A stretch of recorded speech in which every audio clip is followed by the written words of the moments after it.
Ассаламағалейкум қазақ елі. Ұлы Абайдың туған күніне орай Бәйтерек холдингін бастаған челленджін өнеркәсіпті дамыту қоры жалғастырады. Мен Абай Құнанбайұлының «Өлсе өлер, табиғат, адам өлмес» өлеңін оқимын.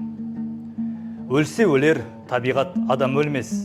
Ол бірақ қайтып келіп ойнап күлмес. Менімен менікінің айырылғанын өлді деп ат қойыпты өңкей білмес. Көп адам дүниеге бой алдырған, бой алдырып аяғын көп шалдырған. Өлді деуге сияма айтыңдаршы, өлмей тұрып артына сөз қалдырған. Кім жүрер тіршілікке көңіл бермей, бақи қоймас фәниден мінін көрмей. Міні қайда екенін біле алмассың, терең ойдың телміріп сонын ермей.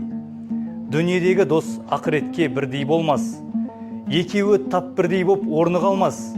Дүниеге ынтық, мақшарға амалсыздың, иманың түгелдеуге аузым бармас.